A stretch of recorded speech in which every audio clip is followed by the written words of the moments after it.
Hello everybody, this is Blaine from Rocky Mountain Honda Powerhouse. On today's episode of how I like to race prep my 450 for the racing season, I'm going to show you how to remove one clutch plate in the clutch pack. It's a small clutch plate that the last couple of years Honda has decided to put in with a judder spring, and it's been proven that under a little bit of load that small clutch plate tends to break or shatter, and that's not good for obvious reasons. So today I'm going to quickly show you how to remove that clutch plate and replace it with a standard clutch plate. So come on over here and I'll show you. What I've got going on here is the bike on its side. I've loosened up all the bolts for the clutch cover. Just simply remove that, pretty easy. Inside here we've got the clutch basket. I'm going to remove all 6 of these screws. This is the last one.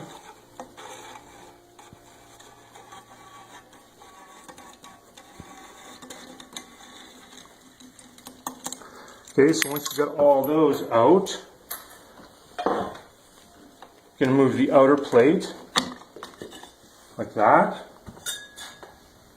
Then you're going to grab as much of this clutch pack as you can.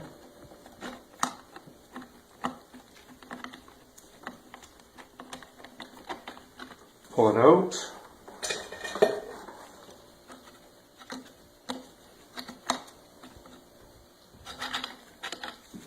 Continue to remove as much of this as you can.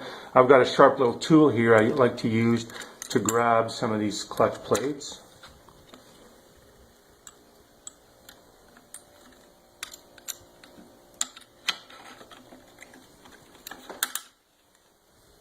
Okay.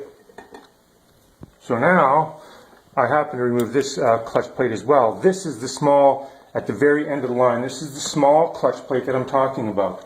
Here is a standard fiber plate, and here's the small one, and you can see if I overlap them, the difference. You can see the difference there. This small plate that comes with stock with the Hondas is so small it tends to break under any kind of load. Now, inside of this small plate is the judder spring, and that's down in here as well.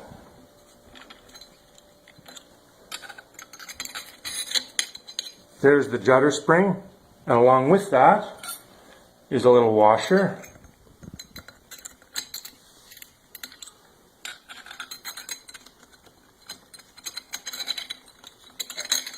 Okay, so basically with that small plate there's a washer, a judder spring, and all that fits inside together. But I think the reason they put that in here is to give it sort of smoother clutch action. But to be honest, I've replaced this all the time with a standard clutch plate, and there's been no difference in smoothness, and then you don't have to worry about this small plate breaking. So basically you just get rid of the judder spring, washer, and the small clutch plate. Go buy yourself a brand new standard size fiber plate and start stacking them up with this one first. Next thing you want to do is put a steel plate in. Now you'll notice on these steel plates there's small gaps and big gaps. You want to make sure you find a big gap. Look on your basket and find that there's a big slot here. You want to stack this big gap right on that big slot for every single one. I'm going to continue this with every single fiber and steel plate until all the plates are in. Okay, so as you can see now, I've stacked all the steel and fiber plates back in the basket. All that's left now is put your pressure plate back on. Put all your clutch screws in, your springs and your screws.